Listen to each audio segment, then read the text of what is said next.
ചെമ്പനീർ പൂവ് സീരിയലിന്റെ ഇനി വരാൻ പോകുന്ന ഒരു അടിപൊളി സൂപ്പർ അപ്കമിങ് എപ്പിസോഡ് റിവ്യൂ ആണ് പറയുന്നത്. അങ്ങനെ ശ്രുതിയുടെ പഴയ ലീലാവിലാസങ്ങളെല്ലാം തന്നെ സച്ചി പൊളിച്ചടുക്കി കയ്യിൽ കൊടുക്കുന്നുണ്ട്. ഈ സത്യം തിരിച്ചറിയുന്നതോടുകൂടി തന്നെ ചന്ദ്രമതി രവീന്ദ്രനും അങ്ങനെ വീട് മൊത്തം അക്ഷരാർത്ഥത്തിൽ അങ്ങനെ ഞെട്ടിത്തെറിച്ചു പോവാണ്.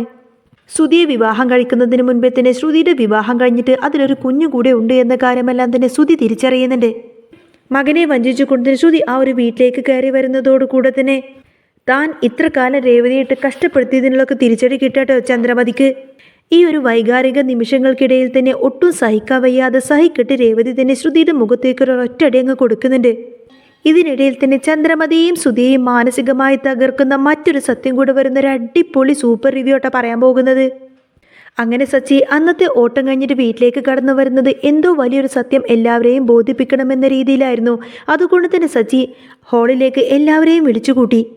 സച്ചി പറഞ്ഞിട്ട്, അച്ഛാ, നമ്മുടെ ആദിമോനില്ലേ, ഇന്ന് ഞാൻ അവൻ്റെ കുറച്ച് ബന്ധുക്കളെ കണ്ടിട്ടാണ് ഇങ്ങോട്ടേക്ക് വരുന്നത്. എന്നാൽ അത് കേൾക്കുന്ന സമയത്ത് തന്നെ ശ്രുതിയുടെ മുഖം ആകങ്ങ് വിളറി വെളുത്തിട്ടുണ്ടാവും. എന്നിട്ട് പേടിച്ച് വിറച്ചുകൊണ്ടായിരിക്കട്ടെ ശ്രുതി ഇങ്ങനെ സച്ചിയെ നോക്കി നിൽക്കുന്നത്. അന്നേരം രവീന്ദ്രൻ്റെ ഒരു സംശയത്തോടു കൂടി തന്നെ സച്ചിയോട് ചോദിക്കുന്നുണ്ട്, എടാ സച്ചി, നീ എന്തൊക്കെയാണ് ഈ പറയുന്നത്? ആദിമോൻ അതിന് ഒരു മുത്തശ്ശി മാത്രമല്ലേ ഉള്ളൂ, പിന്നെ നീ എങ്ങനെയാണ് അവൻ്റെ മറ്റു ബന്ധുക്കളെയൊക്കെ കണ്ടത്? അപ്പോൾ സച്ചി പറഞ്ഞിട്ട്, അതേ അച്ഛാ, ഞാനും ആദ്യം അങ്ങനെ തന്നെയാണ് വിചാരിച്ചു വെച്ചിരുന്നത്. പക്ഷേ ഇന്ന് ഞാൻ കണ്ടിരുന്നത് ആദിമോൻ്റെ അച്ഛൻ്റെ ഏട്ടനെയാണ്. അയാൾ എന്തോ ഒരു ട്രീറ്റ്മെൻറ്റിന് വേണ്ടിയിട്ട് നാട്ടിലേക്ക് വന്നതായിരുന്നു. എൻ്റെ കാറിലാണ് അദ്ദേഹം കയറിയത്. ആദിമോൻ്റെ വല്യച്ഛനായിരുന്നു അത്. അദ്ദേഹത്തിൻ്റെ ഭാര്യയും കൂടെ ഉണ്ടായിരുന്നു. അതുകൊണ്ട് തന്നെ അദ്ദേഹം എന്നോട് ഒരുപാടധികം കഥകളൊക്കെ പറഞ്ഞു. എന്നാൽ സച്ചി ഈ ഒരു കാര്യം പറയുന്നതോടുകൂടി തന്നെ ശ്രുതി ആകെ ഷോക്കായി നിൽക്കുകയാണെങ്കിലും ബാക്കി എല്ലാവരും ആകാംക്ഷയോട് കൂടി തന്നെ സച്ചി ബാക്കി പറയുന്നത് ഇങ്ങനെ കേൾക്കാൻ ആകാംക്ഷയോട് നോക്കി നിൽക്കുകയാണ്. രേവതി സങ്കടപ്പെട്ട് ചോദിക്കുന്നുണ്ട്, അങ്ങനെയാണെങ്കിൽ പിന്നെ ആദിമോൻ്റെ അച്ഛൻ എവിടെയാണ്? അയാൾ മരിച്ചുപോയി എന്നല്ലേ ആദിമോനും അവൻ്റെ മുത്തശ്ശിയൊക്കെ നമ്മളോട് പറഞ്ഞത്? അപ്പം സച്ചി പറഞ്ഞിട്ട്, അതേ രേവതി, അദ്ദേഹം മരിച്ചിട്ട് ഒരുപാട് വർഷമായി. അയാൾ മരിക്കുന്ന സമയത്തിന് അയാളുടെ ഭാര്യ 3 മാസം ഗർഭിണിയായിരുന്നു. ആ ഒരു കുഞ്ഞായിരുന്നു ആദിമോൻ. അതിനുശേഷം ആ ഭാര്യയെ അവൻ്റെ വീട്ടുകാരെല്ലാം അതിനെ ഉപദ്രവിച്ചിട്ട് ആ വീട്ടിൽ നിന്നും ഇറക്കി വിട്ടു. അങ്ങനെയാണ് അവൻ്റെ വല്യച്ഛൻ എന്നോട് പറഞ്ഞത്. അവർക്കൊരു ആൺകുട്ടിയെ മാത്രം മതിയായിരുന്നു അത്രേ. എന്നാൽ ഇതെല്ലാം കേട്ടിട്ട് ആകങ്ങനെ പേടിച്ച് വിറച്ച് നിൽക്കുമായിരിക്കട്ടെ ശ്രുതി. താൻ ഒളിപ്പിച്ചു വെച്ചിരിക്കുന്ന സത്യങ്ങൾ ഇപ്പം തന്നെ എല്ലാവരും തിരിച്ചറിയുമോ എന്നൊക്കെ ചിന്തിച്ച് പേടിച്ച് വിറച്ച് നിൽക്കുകയാണ് ശ്രുതി. ചന്ദ്രമതി ചോദിക്കുന്നുണ്ട്, എന്തിനാണ് ഭാര്യ മരിച്ച ഉടനെ തന്നെ ഭർത്താവിൻ്റെ വീട്ടുകാരെല്ലാം തന്നെ അവരെ ഓടിച്ചു വിട്ടത്? സച്ചി പറഞ്ഞിട്ട്, അതൊന്നും എനിക്കറിയില്ല. എന്തോ വലിയൊരു രഹസ്യമോ അല്ലെങ്കിൽ പിന്നെ വലിയ എന്തോ ഒരു വഴക്കോ ഇതിനകത്തുണ്ടായിരുന്നു. അയാൾ മരിച്ച ഉടനെ തന്നെ ഇനി ഏതായാലും ഇവളിവിടെ വേണ്ട എന്നൊക്കെ പറഞ്ഞ് ആദിമോൻ്റെ അച്ഛൻ്റെ ഏട്ടൻ തന്നെയാണ് അവൾ അവിടെ നിന്നും പടിയിറക്കി വിട്ടത്. അതിൻ്റെ കൃത്യമായിട്ടുള്ളൊരു കാരണം ഇപ്പോഴും ഒരു ചോദ്യചിഹ്നം തന്നെയാണ്. എന്നാൽ ഇപ്പോൾ ഏതായാലും അവർ ചെയ്തതിനുള്ള പ്രായശ്ചിത്തം ചെയ്യാനാണ് അവരുടെ ഈ ഒരു വരവ്. ഗർഭിണിയായിരിക്കുന്ന സമയത്താണ് ആദിയുടെ അമ്മ ആ വീട് വിട്ടു പോയത്. ആ സമയത്തിന് അവർ 3 മാസം ഗർഭിണിയായിരുന്നു. ഇപ്പോൾ ഇത്രയും വർഷങ്ങൾക്കിപ്പുറം തന്നെ ആ കുട്ടിയെ തേടിയിട്ട് അവർ വന്നിരിക്കുകയാണ്. അന്നേരം ശ്രീകാന്ത് ചോദിക്കുന്നുണ്ട്, വർഷങ്ങൾ ഇത്രത്തോളം ആയില്ല ചേട്ടാ, എന്നിട്ടിപ്പോൾ വർഷങ്ങൾക്കപ്പുറം എന്തിനാണ് അവർ ആ കുട്ടിയെ തേടി വന്നിരിക്കുന്നത്? സച്ചി പറഞ്ഞിട്ട്, അതെ, വർഷങ്ങൾ ഇത്രയും ആയി. ഇപ്പോഴാണിത്രേ ആ ആദിയുടെ അച്ഛൻ്റെ ഏട്ടന് മനസ്താപം തോന്നിയത്. അതിൻ്റെ കാരണം അവർക്ക് ഇന്നേ വരെ ഒരു കുഞ്ഞ് പിറന്നിട്ടില്ല. അതുകൊണ്ട് തന്നെ ആദിമോനെ കൊണ്ടുപോയിട്ട് വളർത്താൻ വേണ്ടിയിട്ടാണ് അവരിപ്പോൾ നാട്ടിലേക്ക് വന്നിരിക്കുന്നത്. ഇവിടുത്തെ ട്രീറ്റ്മെൻ്റ് എല്ലാം കഴിഞ്ഞിട്ട് സ്റ്റേറ്റ്സിലേക്ക് പോകുന്ന സമയത്തിന് ആദിമോനെയും കൂട്ടിക്കൊണ്ടു പോകാനാണ് അവരുടെ പ്ലാന്. പക്ഷേ ആദിയുടെ അമ്മ നാട്ടിലില്ലാത്തത് കൊണ്ട് തന്നെ ആദിമോൻ്റെ മുത്തശ്ശിയുമായി സംസാരിച്ച് നാളെ തന്നെ അവർ ആദിമോനെ അവിടെ നിന്നും കൊണ്ടുപോകുമെന്നാണ് പറഞ്ഞത് കേട്ടത്. എന്നാൽ ഇത്രമാത്രം തൻ്റെ മോനെക്കുറിച്ച് അറിഞ്ഞതോടുകൂടി തന്നെ ശ്രുതിക്കാണെങ്കിൽ സങ്കടവും ദേഷ്യവും സഹിക്കവയ്യ. സങ്കടം സഹിക്കവയ്യാതെ ശ്രുതി കരഞ്ഞു പിടിച്ച് ഓടി നേരെ മുറിയിലേക്ക് പോയിട്ട് വാതിലങ്ങ് കൊട്ടിയെടുക്കും. ഉടനെ തന്നെ ഫോൺ എടുത്തിട്ട് തൻ്റെ അമ്മയെ വിളിക്കുകയാണ്. കരഞ്ഞുകൊണ്ട് തന്നെ ശ്രുതി അമ്മയെ വിളിച്ചുകൊണ്ട് പറയുന്നുണ്ട്, അമ്മേ, സച്ചി പറഞ്ഞ കുറച്ച് കാര്യങ്ങൾ അറിയിക്കാനാണ് ഞാനിപ്പോൾ അമ്മയെ വിളിച്ചത്. നാളെ ആദിമോൻ്റെ അച്ഛൻ്റെ ഏട്ടൻ അങ്ങോട്ടേക്ക് വരുന്നുണ്ട് ഇത്രേ. കുഞ്ഞിനെ കൊണ്ടുപോകാനാണ് അവർ വരുന്നത്. അന്നേരം വിമലാമ്മ പറഞ്ഞിട്ട്, ആയിക്കോട്ടെ മോളെ, അവൻ്റെ അച്ഛൻ്റെ വീട്ടുകാരെല്ലാം കൊണ്ടുപോകുന്നത്. അങ്ങനെ അവർക്ക് താല്പര്യമാണെങ്കിൽ അവരത് ചെയ്തോട്ടെ എന്ന് പറയുന്ന സമയത്തിന് ശ്രുതിക്ക് സഹിക്കാൻ കഴിയുന്നില്ല കേട്ടോ. ശ്രുതിക്ക് അങ്ങ് ദേഷ്യം ഇരട്ടിക്കാണ്. ശ്രുതി ചോദിക്കുന്നുണ്ട്, ഇത്ര വർഷങ്ങൾക്കിപ്പുറം ഇപ്പോഴാണ് അവൾക്ക് സ്വന്തം ചോരയെ പറ്റിയിട്ട് ഓർമ്മ വന്നത്.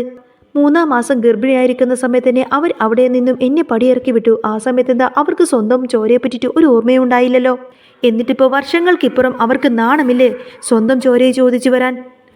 അമ്മേ, ഞാൻ ഏതായാലും എൻ്റെ കുഞ്ഞിനെ ആർക്കും വിട്ടുകൊടുക്കില്ല. എനിക്ക് സപ്പോർട്ടായിട്ട് അമ്മ എൻ്റെ കൂടെ നിൽക്കണമെന്നിങ്ങനെ ശ്രുതി പറയട്ടോ. സങ്കടം കൊണ്ട് തന്നെ ശ്രുതിയുടെ കണ്ണൊക്കെ ഇങ്ങനെ നിറഞ്ഞൊഴുകുന്നുണ്ട്. അന്ന് തന്നെ എല്ലാവരും ചേർന്നിട്ട് ഇങ്ങനെ അടിച്ചു പുറത്താക്കപ്പെട്ട നിമിഷങ്ങളെല്ലാം ചിന്തിച്ചു കൊണ്ട് തന്നെ ശ്രുതിക്ക് ഇങ്ങനെ കണ്ണുനീര് പൊടിഞ്ഞു വരും. അവർക്കങ്ങനെ പ്രായശ്ചിത്തം ചെയ്യണമെങ്കിൽ അവരെന്നോടാണ് ചെയ്യേണ്ടിയിരുന്നത്, അല്ലാതെ എൻ്റെ മകനോടല്ല എന്നിങ്ങനെ മനസ്സിൽ ചിന്തിക്കാട്ടോ ശ്രുതി. വിമലാമ്മ ചോദിക്കുന്നുണ്ട്, മോളെ നമ്മുടെ സാഹചര്യമൊക്കെ ഇങ്ങനെയല്ലേ, അതുകൊണ്ട് തന്നെ അവൻ്റെ വല്യച്ഛൻ്റെയും വല്യമ്മയും അവരെ കൊണ്ടുപോകാൻ വരികയാണെങ്കിൽ അവൻ പോയിക്കോട്ടെ, നമുക്ക് അവൻ്റെ ഭാവിയല്ലേ പ്രധാനം. എത്രയൊക്കെ തന്നെ പറഞ്ഞാലും അവൻ്റെ കുടുംബമാണെന്ന കാര്യം നീ മറക്കരുത് മോളെ. അവരുടെ കയ്യിൽ ഇഷ്ടംപോലെ സമ്പത്തുണ്ട്. അപ്പോൾ ആദിയുടെ ഭാവി സുരക്ഷിതമാക്കാൻ ആദ്യ മോനെ അവരുടെ കയ്യിൽ ഏൽപ്പിക്കുന്നത് തന്നെയല്ലേ നല്ലത്. അതും കൂടെ കേൾക്കുന്ന സമയത്തിന് ശ്രുതിക്ക് ആകെ ദേഷ്യം വരുന്നുണ്ട്. ശ്രുതി പറഞ്ഞിട്ട്, അമ്മ തൽക്കാലം ഞാൻ പറയുന്നത് മാത്രം കേട്ടാൽ മതി. ഇത്ര കാലം തിരിഞ്ഞു നോക്കാത്ത അവരിപ്പോൾ പ്രത്യേകിച്ച് സ്നേഹം കൊണ്ടുവരുന്ന സമയത്തിന് എനിക്ക് ദേഷ്യം വരുന്നുണ്ട് അമ്മേ. ഞാൻ ഏതായാലും എൻ്റെ മകനെ ആർക്കും വിട്ടുകൊടുക്കില്ല. ഞാൻ ജീവിച്ചിരിക്കുമ്പോൾ എൻ്റെ കുഞ്ഞിനെ ആ ദുഷ്ടന്മാർക്ക് കൈമാറാനൊന്നും എനിക്ക് സാധ്യമല്ല. ഇനിയിപ്പോൾ എത്ര കഷ്ടപ്പെട്ടിട്ടാണെങ്കിലും ശരി, ഞാൻ എൻ്റെ മകനെ വളർത്തും. ദയവ് ചെയ്ത് അമ്മ ഏതായാലും അവനെ അവരുടെ കൂടെ പറഞ്ഞയക്കരുത് എന്നൊക്കെ പറഞ്ഞ് ദേഷ്യപ്പെട്ടുകൊണ്ടായിരിക്കട്ടെ ശ്രുതി ഫോണ് കട്ട് ചെയ്തത്. ഫോണ് കട്ട് ചെയ്ത ഉടനെ തന്നെ ആയിരിക്കും ശ്രുതി പോലും ചിന്തിക്കാത്ത രീതിയിൽ മറ്റൊരു അത്ഭുതം തന്നെ അവിടെ സംഭവിച്ചത്. ശ്രുതി വിമലാമ്മയോട് ഫോണിൽ സംസാരിക്കുന്ന കാര്യങ്ങളെല്ലാം തന്നെ രേവതി അവിടെ നിന്ന് വാതിൽക്കൽ നിന്ന് കേൾക്കുന്നുണ്ടായിരുന്നു. സത്യമെല്ലാം രേവതി മനസ്സിലാക്കിയെന്നറിഞ്ഞതോടുകൂടി തന്നെ ശ്രുതി ആകങ്ങ് തകർന്നു പോവാണ്. ശ്രുതി പോലും അറിയാതെ തൻ്റെ കയ്യിൽ നിന്ന് ഫോണങ്ങ് താഴേക്ക് വഴുതി വീണ് പോകുന്നുണ്ട്. ശ്രുതിയും അതുപോലെ തന്നെ രേവതിയും രണ്ടുപേരും ഇങ്ങനെ ആകെ ഷോക്കായി നിൽക്കാണ്. ഒട്ടും തന്നെ വിശ്വസിക്കാൻ കഴിയുന്നില്ല കേട്ടോ രേവതിക്ക്.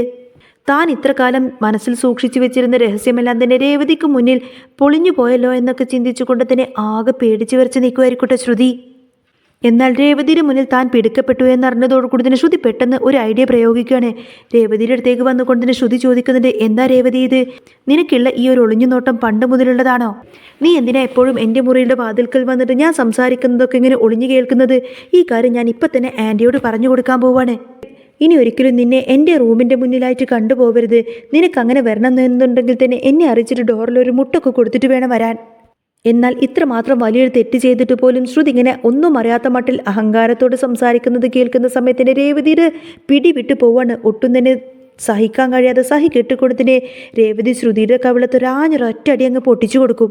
എടി വായടക്കടി നശിച്ചവളെ, എന്നെ നല്ലതും ചീത്തതും പഠിപ്പിക്കാൻ വേണ്ടിയിട്ട് നിനക്ക് എന്ത് യോഗ്യതയാണുള്ളത്? ഞാൻ അങ്ങനെ ആരുടെയും സ്വകാര്യ സംഭാഷണം കേൾക്കാൻ വേണ്ടിയിട്ട് ഇങ്ങോട്ടേക്ക് വന്നതൊന്നുമല്ല. നിനക്ക് കാപ്പി വേണമെന്ന് ചോദിക്കാൻ വേണ്ടിയിട്ട് ഞാൻ ഇങ്ങോട്ടേക്ക് വന്നതാണ്. ഏതായാലും വന്നത് നന്നായി. അതുകൊണ്ട് എനിക്കൊരു ഗുണമുണ്ടായി. നിന്റെ ഈ ദുരൂഹമായ ഭൂതകാലമൊക്കെ എനിക്ക് പറയാൻ കഴിഞ്ഞില്ലേ?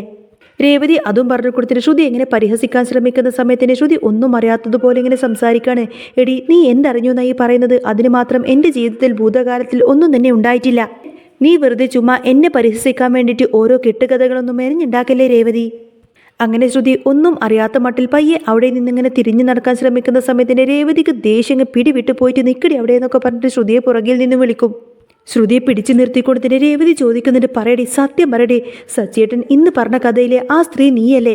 3 മാസം ഗർഭിണിയായിരിക്കുന്ന സമയത്ത് നിന്നെയല്ലേ നിന്റെ ഭർത്താവിൻ്റെ വീട്ടുകാർ അവിടെ നിന്നും പടിയിറക്കി വിട്ടത്? നീ കല്യാണം കഴിഞ്ഞ് ഗർഭിണിയായി 3 മാസമായ ഉടനെ തന്നെ നിന്റെ ഭർത്താവ് മരിച്ചു. അങ്ങനെയുള്ള നിന്റെ ഭർത്താവിൻ്റെ വീട്ടുകാർ ആ വീട്ടിൽ നിന്നും നിന്നെ അവിടെ നിന്നും അടിച്ചിറക്കി വിട്ടു. ഇപ്പതേ അവരാ കുഞ്ഞിനെ തേടിയിട്ട് സച്ചേട്ടൻ്റെ വാഹനത്തിലാണ് വന്നിറങ്ങിയിരിക്കുന്നത്. ഇനി നാളെയും അവർ സവാരിക്കാറ്റ് സച്ചേട്ടനെ തന്നെ വിളിക്കും. ഇനിയിപ്പോൾ ഞാനൊന്നും തിരിച്ചറിഞ്ഞില്ലെങ്കിൽ പോലും സച്ചേട്ടൻ എല്ലാ കാര്യങ്ങളും തിരിച്ചറിയും. നാളെ അവർ സച്ചേട്ടനെ കൂട്ടിയിട്ടായിരിക്കും നിന്റെ വീട്ടിലേക്ക് നിന്റെ കുഞ്ഞിനെ തേടി പോവാനിരിക്കുന്നത്. രേവതിയുടെ ഈ വാക്കുകളെല്ലാം തന്നെ ശ്രുതിയെ മാനസികമായിട്ട് ആകങ്ങ് തളർത്തിക്കളയാണ്. അവസാനം പിടി വിട്ടുകൊടുത്തിട്ട് ശ്രുതി രേവതിക്ക് മുന്നിൽ അങ്ങ് പൊട്ടിക്കരഞ്ഞുകൊണ്ട് തന്നെ പറയുന്നുണ്ട്, അയ്യോ രേവതി, ചതിക്കരുത്. ഇതൊരിക്കലും ഞാൻ അറിഞ്ഞുകൊണ്ട് ചെയ്ത കാര്യങ്ങളൊന്നുമല്ല. എനിക്ക് ചെറുപ്പത്തിലൊരു തെറ്റ് പറ്റിപ്പോയി. നീ എന്നോട് കണ്ണടക്കണം. ശ്രുതിയുമായിട്ട് എൻ്റെ കല്യാണം മുടങ്ങി പോവാതിരിക്കാൻ വേണ്ടിയിട്ട് മാത്രമാണ് ഞാൻ ആദിയുടെ കാര്യം ഒളിപ്പിച്ചു വെച്ചത്. പ്ലീസ് രേവതി, നീ എന്നൊന്ന് രക്ഷിക്കണം. സച്ചിയെ നീ അങ്ങോട്ടേക്ക് പോവാൻ ഒരിക്കലും അനുവദിക്കരുത്. സച്ചിയും ആൻറ്റിയും ആരും തന്നെ ഈ രഹസ്യം ഒരിക്കലും അറിയാൻ പാടില്ല. അതെങ്ങാനും അറിഞ്ഞു കഴിഞ്ഞാൽ ഞാൻ ആ നിമിഷം തന്നെ ഈ വീട്ടിൽ നിന്നും പുറത്തായിരിക്കും. രേവതി, പ്ലീസ് രേവതി, നീ എങ്ങനെയെങ്കിലും എന്നെ രക്ഷിക്കണം. നീ എൻ്റെ കൂടെ നിന്നു കഴിഞ്ഞാൽ നിനക്ക് ഞാൻ എത്ര പണം വേണമെങ്കിലും തരാം. ശ്രുതിയാണെങ്കിൽ രേവതിയുടെ മുന്നിൽ ഇങ്ങനെ കൈ കൂപ്പിക്കൊണ്ട് കെഞ്ചിക്കേണ് അപേക്ഷിച്ചുകൊണ്ട് ഇങ്ങനെ കരയുന്നുണ്ട്. ശ്രുതിയുടെ സങ്കടമെല്ലാം കാണുന്ന സമയത്തിന് രേവതിക്ക് എന്ത് ചെയ്യണമെന്നിങ്ങനെ ഒരു നിമിഷമൊന്ന് ആലോചിച്ചു നോക്കും. അങ്ങനെ ആഴത്തിൽ ആലോചിച്ചതിന് ശേഷം രേവതി ഒരു കടുത്ത തീരുമാനം തന്നെ എടുക്കുന്നുണ്ട്. രേവതി പറഞ്ഞിട്ട്, ശ്രുതി, എനിക്ക് നിന്റെ പണമൊന്നും ആവശ്യമില്ല. പക്ഷേ ഞാൻ അറിഞ്ഞിരിക്കുന്ന ഈ ഒരു സത്യം എനിക്ക് ഏതായാലും സച്ചേട്ടനെ അറിയിച്ചേ മതിയാവൂ. അല്ലെങ്കിൽ പിന്നെ സച്ചേട്ടൻ്റെ വീട്ടുകാർ നിന്റെ ഈ ചതിയിൽ ഞാനും കൂടെ പങ്കുചേർന്നതിന് എന്നെ ആദ്യം ഈ വീട്ടിൽ നിന്നും പുറത്താക്കും. അതുകൊണ്ട് തന്നെ ഈ ഒരു കാര്യത്തിൽ നിന്നെ പിന്തുണക്കാനൊന്നും എനിക്ക് കഴിയില്ല ശ്രുതി. നിന്റെ ഈ കള്ളക്കളികളേതായാലും ഞാൻ ഇനി ഒരാളോടും ഈ വീട്ടിൽ ഒളിച്ചു വെക്കുന്നില്ല. നിന്റെ ഈ തട്ടിപ്പിനി എത്ര കാലം ഈ വീട്ടിലിങ്ങനെ കൊണ്ടു നടക്കാമെന്ന് വെച്ചിട്ടാ? ഏതായാലും ഒരു ദിവസം സത്യം എല്ലാവരും തിരിച്ചറിയും. അങ്ങനെ രേവതി സ്വയം ഒരു പ്രതിജ്ഞ എടുക്കുന്നുണ്ടെന്ന് മാത്രമല്ല ആ ഒരു സത്യം എല്ലാവരോടായിട്ട് തുറന്നു പറയും. രേവതി പറയുന്നത് നേരത്തെ സച്ചേട്ടൻ പറഞ്ഞ ആ ഒരു കഥയിലെ കഥാപാത്രം മറ്റാരുമല്ല. ആ 3 മാസം ഗർഭിണിയായ സ്ത്രീ അത് ശ്രുതിയായിരുന്നു. ഇത്ര കാലം അവൾ നമ്മളെല്ലാവരെയും കളിപ്പിക്കുകയായിരുന്നു. ഇത്രയും ചതി ചെയ്ത് ഇവളെ ഇനി ഒരു നിമിഷം പോലും ഈ വീട്ടിൽ നിർത്തരുത്. ഇപ്പം തന്നെ ഇവളെ എവിടെ നിന്നും പടിയിറക്കണമെന്നിങ്ങനെ രേവതി പറയുന്ന സമയത്തിന് ഒരു നിമിഷത്തേക്ക് എല്ലാവരും ആകെ ഇങ്ങനെ ഞെട്ടിത്തെറിച്ച് നിൽക്കുകയാണ്. എന്നാൽ രേവതി എല്ലാവരോടും ഈ ഒരു സത്യം തുറന്നു പറയുമെന്ന കാര്യം ശ്രുതിക്കറിയാമായിരുന്നു. അതുകൊണ്ട് തന്നെ ഒരു പുഴം മുന്നേറിയുന്നത് പോലെ തന്നെ ശ്രുതി പെട്ടെന്ന് കാര്യങ്ങളങ്ങ് വളച്ചൊടിക്കുകയാണ്. ഒന്നും അറിയാത്തതുപോലെ തന്നെ ശ്രുതി സംസാരിക്കുന്നുണ്ട്. ആൻറ്റി, ഈ രേവതി ഇത് എന്തൊക്കെയാണ് ഈ വിളിച്ചു പറയുന്നത്? ദേ, ഞാനൊരു തെറ്റും ചെയ്തിട്ടില്ല. ദേ, ഈ കള്ളി പറയുന്ന കാര്യങ്ങളൊന്നും ആരും വിശ്വസിക്കരുത് കേട്ടോ. അങ്ങനെ ശ്രുതി എല്ലാവരുടെയും സിമ്പതി പിടിച്ചു പറ്റാൻ വേണ്ടിയിട്ട് എല്ലാവരുടെയും മുന്നിൽ വെച്ചിട്ട് ഇങ്ങനെ അഭിനയിച്ച് തകർത്തങ്ങ് കരയാണ്. അത് കണ്ടുകൊണ്ട് തന്നെ ചന്ദ്രമതിയുടെ മനസ്സ് വല്ലാതെ വേദനിക്കാണ്. ചന്ദ്രമതി ചോദിക്കുന്നുണ്ട്, അല്ലെങ്കിൽ ശ്രുതി മോളെ, ഇതൊക്കെ കേട്ടിട്ട് നീ എന്തിനാ വെറുതെ നിന്റെ മനസ്സ് വിഷമിക്കുന്നത്? അല്ലെങ്കിലും ഈ പൂക്കാരിയുടെ വാക്കൊക്കെ ആര് മുഖവരക്കെ എടുക്കാനാണ്? ഈ രേവതി അവളുടെ വായിൽ തോന്നുന്നത് എന്തെങ്കിലുമൊക്കെ വിളിച്ചു പറയാണ്. കേട്ടില്ലേ രവിയേട്ടാ, നിങ്ങളുടെ പുന്നാര മരുമകളുടെ ഗുണനിലവാരം ഇപ്പം മനസ്സിലായില്ലേ? എൻ്റെ മരുമകളെ പറ്റിയിട്ടാണ് അവൾ കള്ളക്കഥ പറഞ്ഞുണ്ടാക്കുന്നത്. എൻ്റെ മരുമകൾ മുൻപേ ഒന്ന് പ്രസവിച്ചതാണെന്ന്. എടീ പൂക്കാരി, ഇങ്ങോട്ട് നോക്കടി. എൻ്റെ ശ്രുതിമോളെ നല്ല തറവാട്ടിൽ പിറന്ന പെൺകുട്ടിയാണ്. കല്യാണത്തിന് മുൻപേ ഗർഭം ധരിച്ചതും കള്ളക്കഥകളൊക്കെ മെനഞ്ഞുണ്ടാക്കുന്നതൊക്കെ നിന്റെ മാത്രം രീതിയാണ്. ഇതിപ്പോൾ എന്തു പറയാണ്, സച്ചിയാണ് പെട്ടിരിക്കുന്നത്. ഇവളെ കല്യാണം കഴിച്ചതോടുകൂടി തന്നെ അവൻ്റെ ജീവിതം പോലും തകർന്നു എന്നൊക്കെ പറഞ്ഞുകൊണ്ട് തന്നെ ചന്ദ്രമതി എങ്ങനെ വാദിയെ പ്രതിയാക്കുന്ന രീതിയിലായിരിക്കട്ടെ സംസാരിക്കുന്നത്.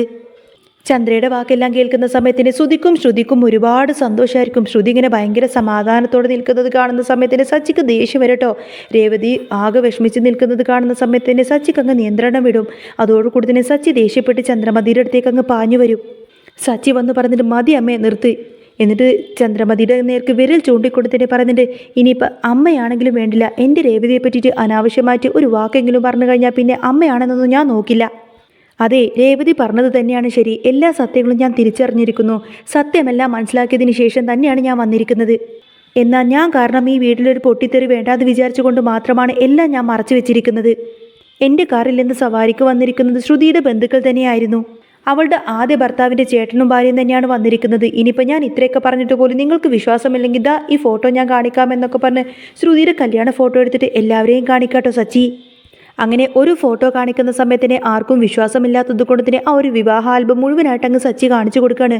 ഫോട്ടോസ് എല്ലാം കാണുന്നതോടുകൂടി തന്നെ എല്ലാവരും ആകെ അങ്ങനെ ഷോക്കായിട്ട് നിൽക്കാട്ടോ. ചന്ദ്രമതിക്ക് അത് കണ്ടിട്ട് ഒട്ടും തന്നെ സഹിക്കാൻ കഴിയുന്നില്ല. ആ സമയത്തിന് സച്ചി പറഞ്ഞത്, ദേ കണ്ടില്ലേ, ഇതൊക്കെ ഇവളുടെ ആദ്യ വിവാഹത്തിൻ്റെ ഫോട്ടോസാണ്. ഇവളുടെ മുൻ ഭർത്താവിൻ്റെ ഏട്ടനാണ് ഈ ഫോട്ടോസ് എല്ലാം തന്നെ എനിക്ക് തന്നത്. ഇനിയും ഇവളെ പറ്റി കൂടുതൽ വിവരം കിട്ടിക്കഴിഞ്ഞാൽ ഞാൻ എല്ലാവരെയും അറിയിക്കും. ഏതായാലും ഈ കല്യാണ പെണ്ണ് അമ്മയുടെ പ്രിയപ്പെട്ട മരുമകൾ തന്നെയാണെന്ന് നേരെ ഒന്ന് നോക്കിക്കോ, അല്ലാതെ എൻ്റെ രേവതിയൊന്നുമല്ലല്ലോ അത്. അങ്ങനെ സച്ചി പരിഹാസത്തോടെ സംസാരിക്കുന്ന സമയത്തിന് ചന്ദ്രമതി നേരെ ആ ഒരു ഫോട്ടോയിലേക്ക് നോക്കുകയാണ്. ശ്രുതിയെ കല്യാണ പെണ്ണായി ആദ്യത്തെ ആ ഒരു കല്യാണ ഫോട്ടോ കാണുന്ന സമയത്തിന് ചന്ദ്രമതി ആകെ തളർന്ന് കുഴഞ്ഞങ്ങ് പോവും. ഇല്ല രവിയേട്ട, ഇത് കള്ളമായിരിക്കും. ഞാൻ കൊണ്ടുവന്ന മരുമകൾ ഒരിക്കലും ഇങ്ങനെയൊന്നും ചെയ്യില്ല. എൻ്റെ മരുമകൾക്കൊരിക്കലും ഇങ്ങനെയൊന്നും ചെയ്യാൻ കഴിയില്ല എന്നൊക്കെ പറഞ്ഞ് നിലവിളിച്ചിങ്ങനെ ആർത്ത് കരയായിരിക്കട്ടെ ചന്ദ്രമതി അങ്ങനെ സമനില തെറ്റിയ രീതിയിൽ കരയാൻ തുടങ്ങുന്ന സമയത്തിന് രവീന്ദ്രൻ ചോദിക്കുന്നത്, തെളിവ് സഹിതമല്ലേ സച്ചി ഇതെല്ലാം നിന്നെ കാണിച്ചു തന്നിരിക്കുന്നത്? എന്നിട്ട് നിനക്ക് മാത്രം എന്താ ചന്ദ്രേ ഇത് വിശ്വസിക്കാൻ ഇത്ര പ്രയാസം? ഇനിയും നിനക്കിതിനെപ്പറ്റി കൂടുതൽ അറിയണമെങ്കിൽ നീ സച്ചിയോട് ചോദിച്ചാൽ മതി. ഏതായാലും ഈ ഒരു സത്യം നമുക്ക് അംഗീകരിച്ചേ മതിയാവൂ. അന്ന് രേവതി മോള് കല്യാണ പെണ്ണായി അണിഞ്ഞൊരുങ്ങി വന്ന് ആകെ അപമാനിക്കപ്പെട്ട് നിന്നില്ലേ? അതിൻ്റെ കർമ്മഫലം തന്നെയാണ് ഇപ്പോൾ നിന്റെ മകനെ അനുഭവിക്കുന്നത്. നിന്റെ മകനും നിനക്കൊക്കെ ഇപ്പോൾ അതേ അവസ്ഥ തന്നെയാണ് ചന്ദ്രേ വന്നിരിക്കുന്നത്. അപമാനിതയായി നിൽക്കുന്നത് നിങ്ങൾ രണ്ടുപേരുമാണ്. എല്ലാം കർമ്മഫലമാണെന്ന് കരുതി സമാധാനിക്കാം. നിങ്ങളെല്ലാവരും ചേർന്ന് രേവതി മോളെ അപമാനിച്ചപ്പോൾ നിന്റെ സ്വന്തം മരുമകൾ തന്നെ നിങ്ങളങ്ങ് അപമാനിച്ചു. എന്നാൽ ശ്രുതി മോളെ, ഇത്രയും വലിയൊരു ചതി ഒരിക്കലും എൻ്റെ കുടുംബത്തിനോട് വേണ്ടായിരുന്നു. അന്നേരം ശ്രുതി മറ്റ് നിവൃത്തിയില്ലാത്തത് കൊണ്ട് തന്നെ അവരുടെ മുന്നിൽ അങ്ങനെ പൊട്ടിക്കരഞ്ഞുകൊണ്ട് തന്നെ പറയുന്നുണ്ട്, അങ്കിളും ആൻറ്റിയും എന്നോട് ക്ഷമിക്കണം. നിങ്ങളെയൊക്കെ എനിക്ക് അത്രമാത്രം ഇഷ്ടമായത് ശ്രുതിയുടെ ജീവിതത്തിലേക്ക് കയറി വരാൻ വേണ്ടി മാത്രമാണ് ഞാൻ എൻ്റെ ഭൂതകാലമൊക്കെ മറച്ചു വെച്ചത്. ഒരിക്കലും ഞാൻ ഇതൊന്നും നിങ്ങളിൽ നിന്നും മറച്ചു വെക്കാൻ പാടില്ലായിരുന്നു. നിങ്ങളെല്ലാവരും എന്നോട് ക്ഷമിക്കണം. എൻ്റെ ആദ്യ ഭർത്താവിൻ്റെ മുഖം പോലും ഞാനിപ്പോൾ ഓർക്കാൻ പോലും ഇഷ്ടപ്പെടുന്നില്ല. ദയവ് ചെയ്ത് നിങ്ങളെല്ലാവരും എന്നോട് ക്ഷമിക്കണമെന്നൊക്കെ പറഞ്ഞ ശ്രുതി അവർക്ക് മുന്നിൽ ഇങ്ങനെ പൊട്ടിക്കരയാണ്. ഇതൊക്കെ കണ്ടിട്ട് ചന്ദ്രമതിക്ക് ഒട്ടും തന്നെ സഹിക്കാൻ കഴിയുന്നില്ല കേട്ടോ. ശ്രുതിനെ വലിച്ചഴിച്ച് നേരെ അങ്ങോട്ടേക്ക് കൊണ്ടുവന്നതിന് ശേഷം ശ്രുതിയുടെ മുഖം മടക്കി അങ്ങ് പൊട്ടിക്കാണ് ചന്ദ്ര. എടി ചിലക്കാതെ ഇവിടെ നിന്നും ഇറങ്ങിപ്പോവടി. നിന്റെ മുഖം പോലും ഞങ്ങൾക്കിനി കാണണ്ട. നിന്റെ കരച്ചിലൊന്നും ഇവിടെ ആർക്കും കാണണ്ട. ഇതെല്ലാം കേട്ടോണ്ട് നിൽക്കുന്ന സമയത്തിന് ശ്രുതിയുടെ സമനില തെറ്റിപ്പോവാണ്. ശ്രുതി പറഞ്ഞിട്ട് അമ്മയല്ലേ ഇവളെ എൻ്റെ തലയിലങ്ങ് കെട്ടിവെച്ചത്, അതുകൊണ്ട് എനിക്കിവളെ വേണ്ട, രണ്ടാം കെട്ടുകാരിയായ ഇവളെ എനിക്ക് വേണ്ട, അമ്മ തന്നെ ഇവളെ ഇവിടെ നിന്നും അങ്ങ് അടിച്ചു പുറത്താക്കിയാൽ മതി. എൻ്റെ കല്യാണത്തിന് മുൻപേ എന്നെ ചതിച്ച് ഇവൾ പ്രസവിച്ചിട്ട് ഒരു വലിയൊരു കുട്ടിയുള്ളതാണ് എൻ്റെ പ്രശ്നം. അങ്ങനെ പിഴച്ച് പ്രസവിക്കുന്ന സ്ത്രീ ഏതായാലും എനിക്ക് ഭാര്യയായിട്ട് വേണ്ടമ്മേ. എടി വൃത്തികെട്ട സ്ത്രീയാണ് നീ, അതുകൊണ്ട് എനിക്ക് നിന്നെ കാണണ്ട, എൻ്റെ കൺമുന്നിൽ പോലും നിന്നെ കണ്ടുപോകരുത് എന്നൊക്കെ പറഞ്ഞ് ശ്രുതി ഇങ്ങനെ ദേഷ്യപ്പെടാട്ടെ ശ്രുതിയോട്. ചന്ദ്രമതിക്ക് ദേഷ്യം സഹിക്കാൻ കഴിയാതെ ഒരു ചൂലെടുത്തിട്ട് അവിടെ നിന്ന് ശ്രുതിയെ അടിച്ചിറക്കാൻ നോക്കുന്ന സമയത്ത് പെട്ടെന്ന് ശ്രുതി അങ്ങ് തലമിന്നി വീഴാണ്. ഒട്ടും ബോധമില്ലാതെ ശ്രുതി ഇങ്ങനെ താഴെ വീഴുന്ന സമയത്തിന് ചന്ദ്രമതിക്ക് ദേഷ്യം അടക്കാൻ കഴിയാതെ നിൽക്കുമായിരിക്കും. ആ സമയത്തിന് രവീന്ദ്രൻ പറയുന്നുണ്ട്, ചന്ദ്രേ, എന്തൊക്കെ തന്നെ സംഭവിച്ചാലും ഈ നിലയിൽ ഒരിക്കലും ശ്രുതി അവിടെ നിന്നും അടിച്ചിറക്കരുത്. ശ്രുതി മോൾക്ക് തൽക്കാലം ബോധം വരട്ടെ, അതിനുശേഷം നീ എന്ത് വേണമെങ്കിലും ചെയ്തോ എന്നൊക്കെ പറയും. അങ്ങനെ രവീന്ദ്രൻ സച്ചിയോട് പറഞ്ഞിട്ട്, എടാ മോനെ സച്ചി, നീ വേഗം പോയിട്ട് ഒരു ഡോക്ടറെ കൂട്ടിക്കൊണ്ടുവാ, ഇവിടെ വെച്ചിട്ട് അവൾക്ക് എന്തെങ്കിലും സംഭവിച്ചാൽ തന്നെ നമ്മളായിരിക്കും സമാധാനം പറയേണ്ടത്. അങ്ങനെ രവീന്ദ്രൻ്റെ വാക്ക് കേട്ടുകൊണ്ട് തന്നെ സച്ചി പെട്ടെന്ന് തന്നെ അടുത്തുള്ള ഒരു ഡോക്ടറെ അങ്ങോട്ടേക്ക് വിളിച്ചുകൊണ്ട് വരുന്നുണ്ട്. അങ്ങനെ ഡോക്ടർ വന്നിട്ട് ശ്രുതിയെ പരിശോധിച്ചതിന് ശേഷം പുറത്തേക്ക് വന്നുകൊണ്ട് തന്നെ രവീന്ദ്രനോടും ചന്ദ്രമതിയോടും പറയുന്നുണ്ട്, നിങ്ങൾക്ക് രണ്ടുപേർക്കും ഏതായാലും സന്തോഷമായിട്ടുള്ളൊരു വിശേഷം തന്നെയുണ്ട്. ചന്ദ്രമതിയെയും രവീന്ദ്രനെയും നോക്കിക്കൊണ്ടായിരിക്കട്ടോ ഡോക്ടർ പറയുന്നത്, നിങ്ങൾ രണ്ടുപേരും ഒരു അപ്പൂപ്പനും അമ്മൂമ്മയും ആവാൻ പോവാണ് എന്ന് പറയും. ശ്രുതി ഇപ്പോൾ 2 മാസം ഗർഭിണിയാണെന്ന് പറയണ ഡോക്ടർ. ഇത് കേട്ടതോട് കൊടുത്തിട്ട് ശ്രുതിക്ക് ഒരുപാടധികം സന്തോഷമാവുന്നുണ്ടെങ്കിൽ പോലും ചന്ദ്രമതിക്കും ശ്രുതിക്കും ഇത് കേട്ടിട്ട് ഒട്ടും തന്നെ സഹിക്കാൻ കഴിയാതെ അങ്ങനെ ദേഷ്യം പിടിച്ച് നിൽക്കുകയാണ്. എന്നെ ചതിച്ച് ഇവളുടെ കുഞ്ഞിനെ ഏതായാലും എനിക്ക് വേണ്ട, ഇവളെയും എനിക്ക് വേണ്ട, ഇവളുടെ കുഞ്ഞിനെയും എനിക്ക് വേണ്ട എന്നൊക്കെ പറഞ്ഞിങ്ങനെ ദേഷ്യപ്പെട്ട് വാശിയോടെ നിൽക്കുമായിരിക്കും ശ്രുതി. ചന്ദ്രമതിക്കാണെങ്കിൽ എന്ത് ചെയ്യണമെന്നറിയില്ല. ചന്ദ്രമതി പറയുന്നത് ഇവളെയും ഇവിടെ വേണ്ട, ഇവളുടെ കുഞ്ഞിനെയും ഇവിടെ വേണ്ട, ഇപ്പം തന്നെ ഇവളെ ഇവിടെ നിന്നും അടിച്ചു പുറത്താക്കണമെന്നൊക്കെ പറഞ്ഞു നിൽക്കുമായിരിക്കും. പക്ഷേ ശ്രുതിയാണെങ്കിൽ ആ ഒരു പ്രഗ്നൻ്റ് ആയതുകൊണ്ട് തന്നെ ആ ഒരു വീട്ടിൽ സ്ഥാനം പിടിച്ച് കഴിഞ്ഞിട്ടുണ്ടാവും. ഇനിയിപ്പോൾ ശ്രുതിയെ അവിടെ നിന്നും അടിച്ചു പുറത്താക്കാൻ പോലും കഴിയാത്തൊരവസ്ഥയിൽ, വല്ലാത്തൊരവസ്ഥയിൽ ഇങ്ങനെ മനം നൊന്ന് പൊട്ടിക്കരയുന്ന ചന്ദ്രമതിയെ കാണിച്ചുകൊണ്ടാണ് കേട്ടോ എപ്പിസോഡ് പൂർണ്ണമാവുന്നത്. അപ്പോൾ നിങ്ങൾക്ക് ഈ ഒരു ചാനൽ ഇഷ്ടമാവുകയാണെങ്കിൽ സബ്സ്ക്രൈബ് ചെയ്യാനും സപ്പോർട്ട് ചെയ്യാനൊന്നും മറക്കല്ലേ.